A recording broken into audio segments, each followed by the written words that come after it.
ሰላም ውድ የኪኮፍ ሀበሻ ዩቲዩብ ቻናል ተከታታዮቻችን፣ እንግዲህ ለዛሬ ይዘንላችሁ የቀረብነው በጣም አዳዲስ ሰበር ዜናዎች አሉ። ከነዛም መካከል እና በጣም አንገብጋቢ ጉዳይ ከነበሩት የዝውውር ዜናዎች መካከል የብሩኖ ፈርናንዴዝ ጉዳይ ነበረ። እሱንም ወደ በኋላ ላይ ይዘን የቀረብንላችሁ ዜና አለ። መሀል የተሰማ አዲስ ዜና አለ። ወደ አልሂላል መሄድ እንደማይፈልግ አሳውቋል። ታዲያ ለምንድን ነው እንዴትስ ሊያረጋግጥ ቻለ የሚለውን በዚህ ዙሪያ ሰፋ ያለ ነገር ይዘንላችሁ ቀርበናል። እንዲሁም ፍሎሪያን ዊርትዝ በፍሎሪያን ዊርትዝ ጉዳይ ሊቨርኩሰንና ሊቨርፑል ከስምምነት መድረስ አልቻሉም የሚለው ዜናም አለ። እሱንም በኋላ ላይ የምናቀርብላችሁ ይሆናል። እነዚህንና ሌሎች አጫጭር ዘገባዎችን ይዘንላችሁ ቀርበናል። እንግዲህ ቻናሉን እስከዛው ድረስ ሰብስክራይብ፣ ቪዲዮን ደግሞ ላይክ በማድረግ ሀሳብ አስተያየታችሁንም ኮመንት ሴክሽን ላይ በማስቀመጥ ቤተሰብ እንድትሆኑ ስል በአክብሮት ጠይቃለሁ። አሁን ወደ መረጃዎቻችን። እንግዲህ ሌሊቱን ሲዘገብ እንዳደረው መረጃ ከሆነ ወደ ማንቸስተር ዩናይትድ ለማምራት መስማማቱን ብሪያን ምቦሞ ተገልጿል። ይህ የ25 ዓመት ካሜሮናዊ የፊት መስመር ተጫዋች እንግዲህ ዴቪድ ኦርንስቴን ይዞት እንደወጣው መረጃ መሰረት ከማንቸስተር ዩናይትድ ጋር መስማማት ችሏል ሲል ነው የተገለጸው። ከሌሎች ክለቦች ይልቅ ማንቸስተር ዩናይትድን ምርጫውን ያደርጋል ነው እያለ የሚገኘው። ታዲያ ማንቸስተር ዩናይትዶች ራሳቸውን በክረምቱ ማጠናቀር ላይ ተያይዞታል ማለት ይቻላል። ከማንቸስተር ዩናይትድ ጋር በተገናኘ እንግዲህ አንገብጋቢና ዋነኛው ጉዳይ ከነበሩት መካከል ብሩኖ ፈርናንዴዝን ይመለከታል። ብሩኖ ፈርናንዴዝ ወደ አልሂላል እንደማይዘዋወር አሳውቋል። ፋብሪዚዮ ሮማኖ ነው ይህን መረጃ ያረጋገጠው። ታዲያ የብሩኖ ፈርናንዴዝ ወኪል ወደ ሳውዲ አምርቶ ወደ ኢንግላንድ መመለሱን በትላንትናው ዘገባችን ተናግሬ ነበር። ነገር ግን ከክለቡ ጋር ንግግር ካደረጉ በኋላና ሌሊቱን ማንቸስተር ዩናይትድ ብሩኖ ላይ ጫና እንደማያደርጉበት የተነገረ ካለፈ በኋላ ብሩኖ ፈርናንዴዝ ቤተሰቦቹን ያማክራል። ታዲያ ቤተሰቦቹን ሲያማክር ወደ ሳውዲ መሄድ ምርጫቸው እንዳልሆነ ያሳውቁታል። ታዲያ በዚህም የተነሳ ብሩኖ ፈርናንዴዝ ራሱን ከአልሂላል የዝውውር ጥያቄ ውጪ ማድረጉን ታውቋል ማለት ነው። ታዲያ የአልሂላል የ120 ሚሊዮን ፓውንዶች ጥያቄ ማንቸስተር ዩናይትድ ገቢ አይሆንም ማለት ነው። ብሩኖ ፈርናንዴዝ ራሱ በ3 ዓመት በ2 ዓመት ውስጥ ወደ 60 ሚሊዮን አካባቢ ዩሮዎችን ነው ሊያገኝ የሚያስችለው የነበረው ይህን ኮንትራት ቢፈራረም ኖሮ። ነገር ግን ውድቅ አድርጎ በአውሮፓ መቀጠልን ምርጫው እንዳደረገ ነው የተነገረው። ታዲያ ማንቸስተር ዩናይትድ ይህን ተከትሎ መሀል አማካዩ ላይ ብዙ ፊርማዎች የማድረጉ ነገር ቀዝቀዝ ይላል ማለት ነው። ምክንያቱም ብሩኖ የሚወጣ ከሆነ የግድ የሱ ተተኪ መፈረም መቻል ነበረበት። ነገር ግን እንደማይወጣ እርግጥ ከሆነ በኋላ ብሩኖ ፈርናንዴዝ እዛው የሚቆይ ከሆነ ቡድኑ ዋነኛው አካልና ገንቢ መጋቢ ተጫዋች ሆኖ ይቀጥላል። ለሚፈርሙለት ለማቲያስ ኩኛ እንዲሁም ደግሞ ለብሪያን ምቦሞ ጥሩ ሰርቪስ ፕሮቫይደር ሆኖ ይቆያል ማለት ነው። ታዲያ ማንቸስተር ዩናይትድ ይህን ዜና እንደ ጥሩ ዜና ሆኖ ነው ይዞ የሚመለከተው።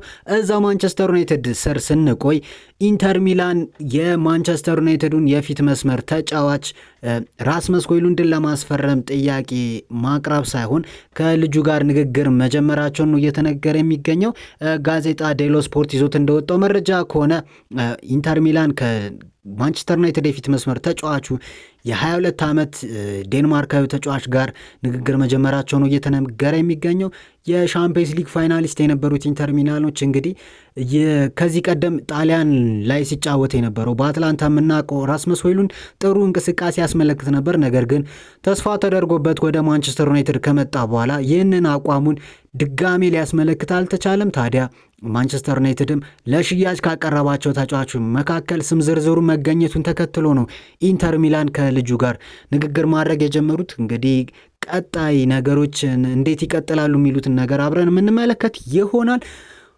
እዚሁ ከማንቸስተር ዩናይትድ ጋር ስንቆይ ክሪስታል ፓላስ እንግዲህ የ27 ዓመቱ አጥቂያቸው ፊሊፔ ማቴታን ከሚፈልጉት ክለቦች መካከል ማንቸስተር ዩናይትድ ዋነኛው ነው ሲል ነው ቲምቶክ ይዞት የወጣው መረጃ የሚያመለክተው። ጁቬንቱስ እና ኤሲ ሚላን ግን ዋነኛው ተቀናቃኞቹ ክለቦች እንደሆኑ ነው እየተነገረ የሚገኘው።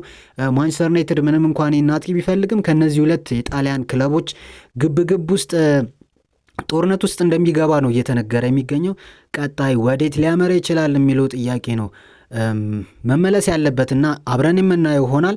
ማይልስ ሉዊስ ስኬሊ ወደ አርሰናል መረጃችን ስናልፍ ይህ የ18 ዓመት የግራ መስመር ተመላላሽ ብቻ አይደለም፣ ቨርሳታይል የሆነ ተጫዋች፣ ሁሉም ቦታ መጫወት የሚቻል አይነት ተጫዋች ነው። የፊት መስመር ተጫዋች መሆን ይችላል፣ አንዳንዴ ተመልክተነዋል። አማካይ መሆን ይችላል። እንደ ዚንቼንኮ የማሉን ክፍል ሰብሮ እየገባ የሚጫወት አይነት ተጫዋች እንደሆነ እናውቃለን እና አርሰናል የዚህ ልጅ ኮንትራት ለማደስ መስማማቱ ነው እየተገለጸ የሚገኘው።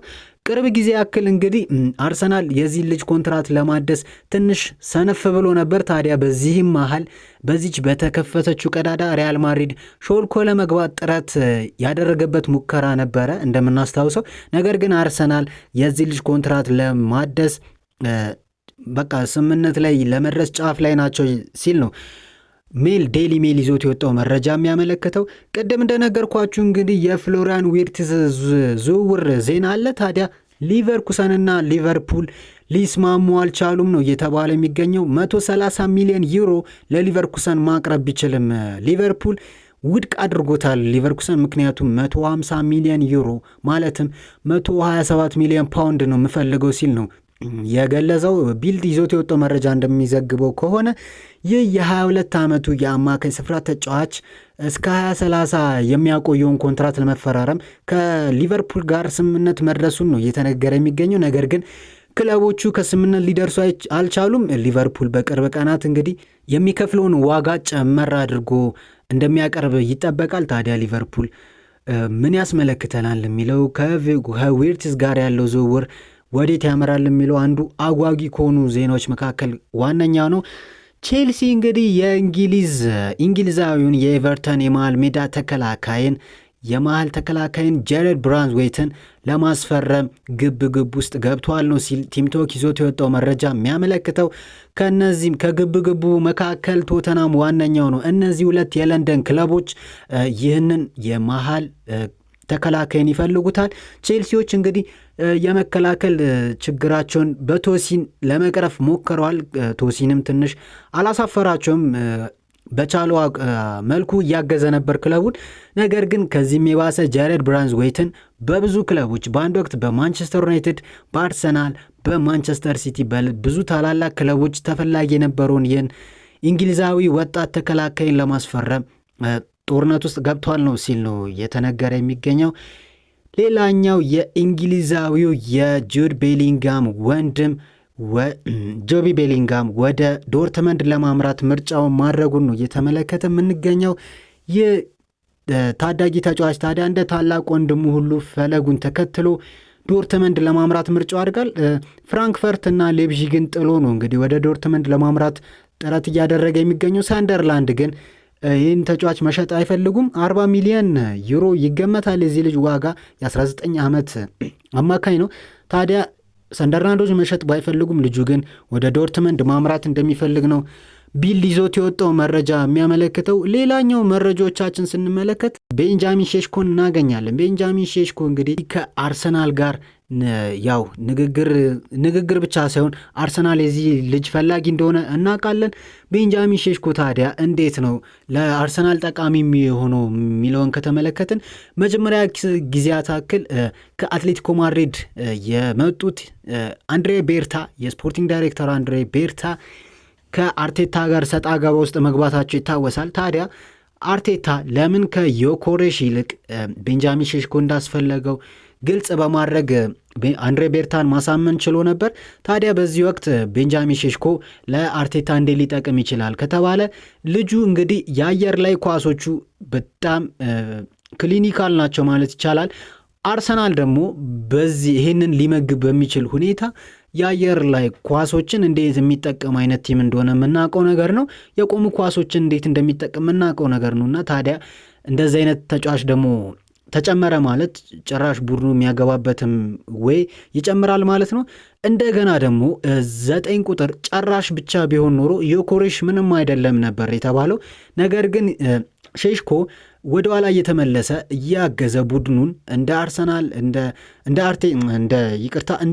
ኦዴጋርድ፣ እንደ ሳካ፣ እንደ ማርቲኔሊ ያሉ ተጫዋቾችን ወደኋላ መለስ እያለ እያገዘ ራሱ ቻንሶችን ክሬት ማድረግ የሚችል ተጫዋች ነው።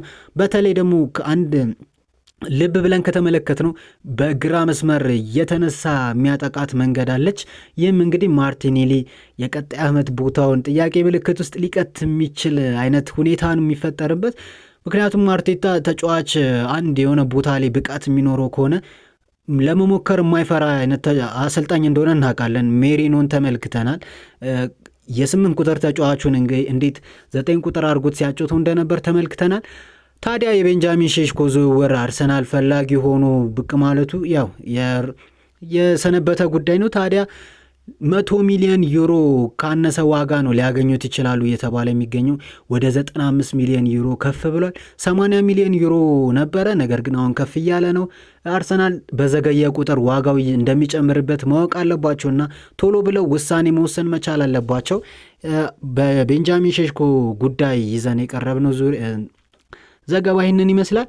ሌላ ዜና ለመመልከት ያክል እንግዲህ አልሂላልን ይመለከታል። እዛው ቡርኖ ፈርናንዴዝን ያጡት አልሂላሎች ከኤሲ ሚላን ጋር በ30 ሚሊዮን ዩሮ መስማማታቸው ነው እርግጥ የሆነው።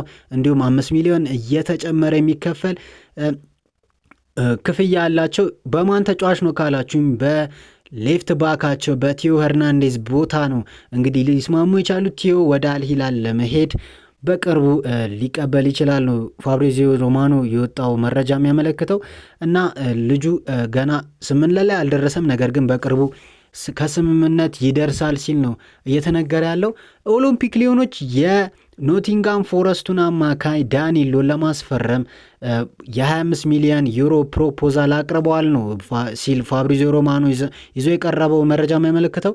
ኖቲንጋም ፎረስቶች ይህን ልጅ እንዲለቅ ፍቃድ ሰጥቶታል ሲል ነው የተናገረው። በዚህ ልጅ ዙሪያ እንግዲህ ገባ ብለን ማውራት የለብንም።